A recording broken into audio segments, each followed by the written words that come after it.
So recently it was announced that Echo Fox is going to be exclusively scrimming their sister team, Delta Fox, and I vehemently disagree with this. And while I know there are some positives, like you can have secret picks that you can only practice in scrims and then bring out on the LCS stage to get an advantage through pick and ban phase, or that you can practice specific macro movements against your sister team.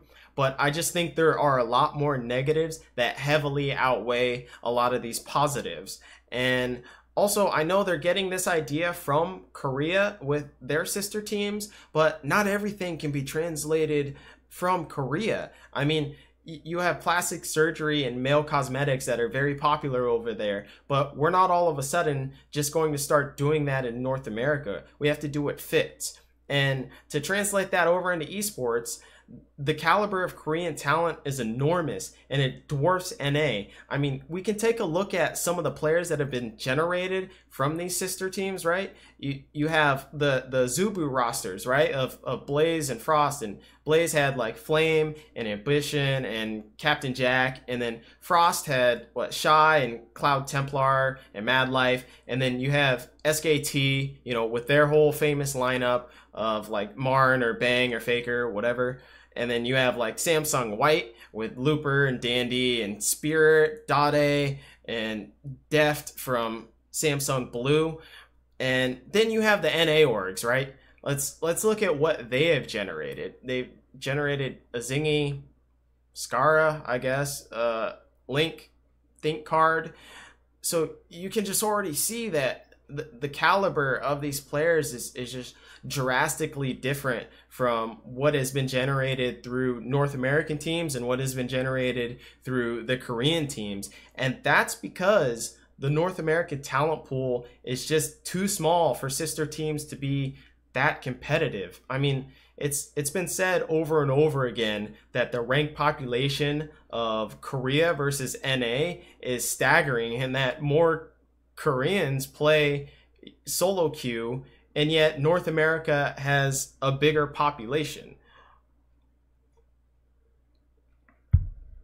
And it just goes to all the people that are lower ranked in solo queue in Korea are still good. I mean, you have the top 10 of that challenger ladder that are just insanely good and that are held by, all the really good pro players. You have like Faker up there.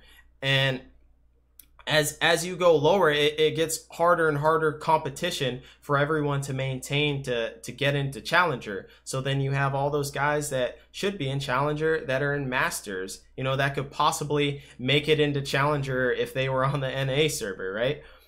And what I'm saying is that with these sister teams, you're kind of going to be scrimming against worse players, right? And it comes to a point to where the better team isn't going to be able to learn as much as the worst team will. The worst team is going to take more from the practice. And like you look at the mid lane matchup with Froggen. I mean, honestly, I rate Froggen as one of the best mid laners in the world. And if he's going against basically anyone else, who's not up to his caliber, he's kind of just gonna shit on the other guy, right? And he's not going to be able to take a whole lot from it. And the only thing that they're really going to be able to focus on is the whole team play aspect in the macro, and not necessarily the lane phase. And speaking of like lane phase and facing against your opponent, you're just gonna get used to play styles too much. You're gonna get used to people's CS patterns and what CS that they like to go for. What's their predictability on going for cannon minions, or does this jungler like to gank at this time? What are his routes and what are his patterns, and what does he like to do to try and set up for first blood or maybe go for a dragon? And then you have the practicing specific macro movements, which is a good thing. You can practice your dragon fighting, you know, let's keep practicing and go for the first drake, and let's see who can actually get the first drake. Let's try and set up vision for that, and we'll both contest it. Or, you know, let's practice Rift Herald usage. You know, like that's gonna be a new big thing that teams are gonna have to start practicing on heavily. And like, you can just rerun these scenarios over and over and over again, and it makes practicing those specific scenarios really efficient. I don't know if you guys have played in like amateur teams, but I have, and it comes to a point where you're facing against these other teams, and they want to do a whole scrimmage session of just playing the whole game through. And yet, you know, sometimes you just want to practice a specific thing, and if only you could just say to that other team like, hey, let's just practice this specific thing over and over again, and you're on the same page, it kind of makes that practice more efficient, right?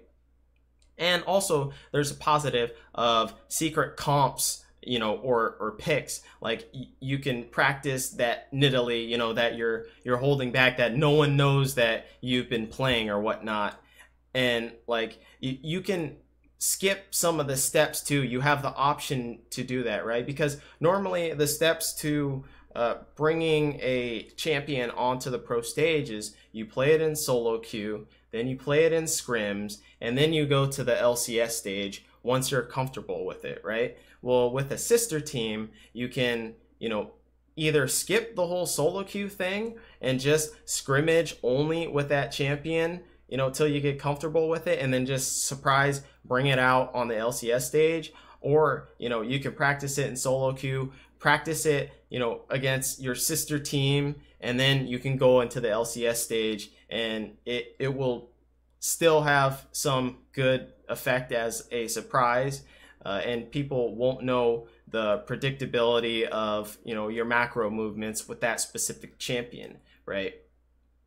And I just think, though, overall, Echo Fox, they're limiting themselves. I mean, why limit it to only scrimming a sister team? Why not have the best of both worlds, right? You can rerun those macro plays over and over again. You can have those secret power picks, but in the end, you're just playing against these worse players, and you're becoming complacent, and you're falling into patterns, when really you could, you know, have your power picks, but also you could face against better players like, you know, TSM with Bjergsen, and Froggen can actually have a challenge, you know, within the laning phase or whatnot.